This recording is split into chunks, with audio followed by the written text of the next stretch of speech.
ya sifatnya. Pak, tadi soal LRT dong Pak, bisa dijelaskan sejauh mana perencanaannya? LRT di saya masih posisinya FS ya. Jadi kita sekarang mengejar FS ini supaya selesai secepat mungkin untuk bisa memenuhi kriteria kesiapan untuk bisa dibiayai. Nah, FS itu yang sedang berjalan itu 1B, nah, tapi ini belum kita lakukan evaluasi dan mereka belum sampai juga. Nah yang 1A itu sebetulnya proses pengadaan konsultan. Ya. Nah ini yang kita minta percepat karena kalau berlambat-lambat itu bisa repot nanti di 2024 karena perintahnya Pak Luhut dan arahan Presiden kan sudah clear. Jadi kita mau tidak mau ya harus mendorong bagaimana caranya supaya orang-orang ini bekerja lebih cepat. apakah jadinya dari mana Pak, investor jadi kah atau Saat yang disampaikan kemarin sebetulnya peluangnya ada peluang investor ikut ya. Tapi juga nanti ini yang harus dilihat sudah positioning dari dana pemerintah, dana investasi, kemudian termasuk mungkin nanti pendapatan itu akan seperti apa? ada kalau sampai saat ini? Nggak ada. Pak, ada Yang kurang cepat aja. Pak, ada ekonom yang berpendapat kenapa nggak Bali itu mengutamakan untuk soal transmetro yang seperti itu mungkin lebih diperbanyak terus rutenya segala macam. Kenapa bukan itu Pak yang banyak hal lah, proses ini kan sudah berjalan dan kita sudah mempertimbangkan banyak hal ya. Transmetro itu kita dorong, kita perbaiki juga dan kemudian kereta kita bangun juga. Jadi nggak satu-satu, semuanya kita perbaiki. Pak bisa artinya dijelaskan? nanti ketika ada LRT Transmetro itu tetap beroperasi gitu Pak? Ini harus saling mendukung, jadi saling support antara Transmetro sama LRT. Kalau tidak saling support, LRT juga nggak dapat muatan. Jadi Transmetro nanti mendapat muatan dari LRT, LRT mendapat muatan dari Transmetro. Artinya di jalur terakhir di Transmetro itu nanti akan ada di LRT itu kan ada halte Transmetro seperti Dia itu untuk menghubung terkoneksi gitu Pak? dengan sangat kuat di sentral parkir. Pak bisa Karena kita koneksinya akan di sentral parkir. Pak bisa di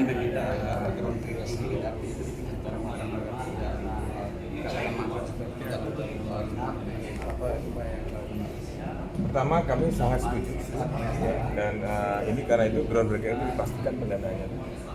Jangan sampai nanti pendanaan tidak siap kemudian groundbreaking. Jadi dalam hal ini memang harus ada karena ini infrastruktur publik ya.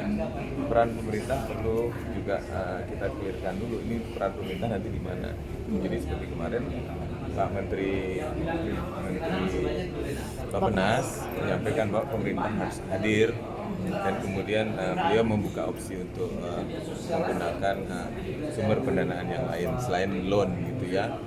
Nah ini yang kita lihat ini seperti apa sebetulnya yang bisa ditempatkan di dalam model dari proyek ini. Ini masih dihitung nih semua, kita harus kerja keras mikir terus untuk melihat seperti apa kira-kira model pendanaannya nanti. Pak, luasan lahan yang akan dibebaskan untuk pembangunan LRT ini berapa luasnya Pak? Kalau LRT kan nggak banyak kalau bawah tanah. Ya paling-paling kita hanya butuh untuk keluar stasiun. Jadi rencananya bawah tanah? Ya, ini masih Dipastikan? dihitung. Jadi masih di. Sekarang itu usulannya ada bawah tanah. Dan memang kita akan membutuhkan depo, stasiun, dan kemudian transit oriented development. Nah ini yang bersama-sama kita lihat potensi kita berapa, kebutuhannya berapa. Ini artinya masih banyak waktu untuk menghitung bagian itu. Tapi kalau memang ini di bawah tanah, sebetulnya secara lahan clear.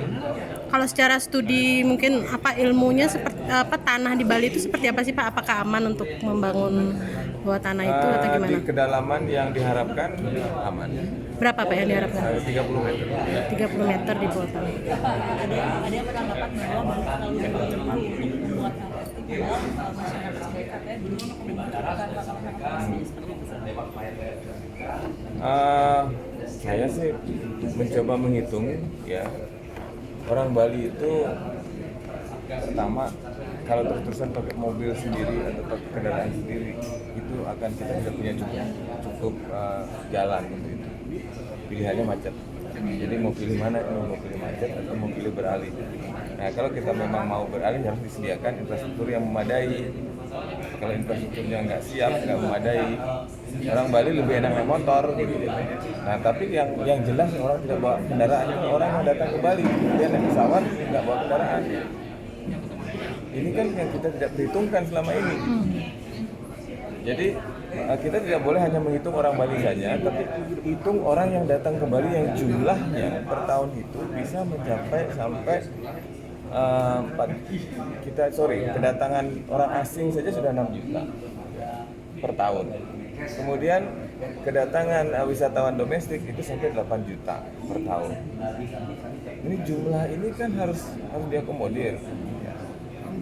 Nah, ini yang harus kita lihat, sehingga jangan hitung orang Balinya saja, orang yang tidak bawa kendaraan yang kita utus sebagai penumpang kendaraan umum. Tapi LRT itu bisa menampung kapasitas berapa orang sih Pak sebenarnya? LRT bisa 300 kali jalan. Sekali jalan. Dan rencananya berapa armada gitu istilahnya? Berapa kali beroperasi? Berapa trek gitu istilahnya?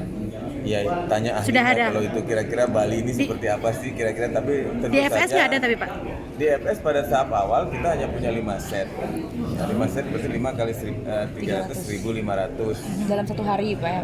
Itu enggak, 5 set itu akan dioperasikan dengan headway tentunya. Headway-nya mau berapa? 10 menit, mau 2 menit, mau 3 menit. Jadi sangat tergantung pada nanti ini akan kebutuhan awalnya seperti apa. Nah itu mesti belajar transportasi dulu. Kalau jalurnya akan kemana aja Pak? Ya. Kalau sejauh ini jalurnya akan kemana aja? Jalur yang pertama itu dari bandara ke sentral parkir ke Seminyak. Itu yang fase 1. Fase 2-nya? Dari Pemprov Pemprov tidak menyediakan sama sekali, belum ada untuk pendanaan yang untuk investasinya ya. Sehingga kita melihat nanti seperti apa. Tapi yang jelas pemerintah pusat sudah komit untuk membantu adanya kereta api. Belum disampaikan. Tapi yang jelas komitmen. Pak sudah ada perencanaan fase 2, fase 3 gitu sudah ada belum? Bukan cuma fase 2, fase 3. Fase keliling Bali sudah ada perencanaan. Oh sudah ada? Ya. Itu sampai kapan? melewati Nanti sampai Mengui kemudian kita akan ada perencanaan keliling Bali. Tapi kan itu panjang lah, masih lama ngurusin itu. Jadi yang fase 1 baru tahun depan itu yang target itu ya groundbreaking. Nah kalau misalnya nih bisa groundbreaking, Bapak optimis nggak sih bisa Februari yang kata Pak Luhut itu? Kalau saya harus optimis, tidak ada pilihan buat saya. Nah dari groundbreaking berapa lama itu Pak perkiraan akan bisa beroperasi? Ya. Dari groundbreaking kira-kira berapa lama bisa beroperasi kalau dari hitungan Tergantung. kasar saat ini? Kalau hitung-hitungan dari pekerjaan ya, kalau kita bawah tanah itu kan nggak cepat. Nanti butuh waktu sekitar 2-3 tahun untuk konstruksi. Oke, jadi Panjang ini agak lama ya Pak. agak lama. Dari hitungan awal itu yang dengan underground dari bandara sampai Seminyak, kemudian dari Seminyak dari bandara sampai sentral parkir, kemudian sentral parkir sampai Seminyak itu di atas muka. Perhitungan awal di 2019 ya, saya bilang 2019 sekitar 8 sampai 10 T. Ya. Nah, sekarang kan kita harus hitung lagi, ini kan berubah, harga-harga berubah, kemudian karena COVID cara pengangkutan berubah. Ada kemungkinan akan naik, tapi kita kan belum tahu nih, belum tahu persis. Gitu. Katanya sudah ada calon investor dari mana, Korea, dari mana? Banyak yang mau. Dari berapa negara Pak ada? Ada 7 negara yang sudah menyatakan minat. Mana aja Pak? Baik ke Pak Gubernur, ke Pak Menteri maupun ke kita. Yang pertama Korea yang sudah sangat maju proses itu. Kemudian yang kedua ada Cina. Kemudian ketiga ada Uni Emirat Arab. Kemudian ada Inggris. Kemudian ada juga Malaysia. Ya 7 negara lah ya yang sudah menyampaikan minat gitu untuk ikut membiayai. Siap. Berarti kalau awal tahun depan misalnya nih jadi groundbreaking, berarti awal 2028 kita baru bisa nikmatin. Iya, dan itu sudah telat. Ya, Siap. karena kalau melihat pertumbuhan penumpang Iya, kita makanya. lambat. Oke. Lama ya, berapaan? Lama juga prosesnya.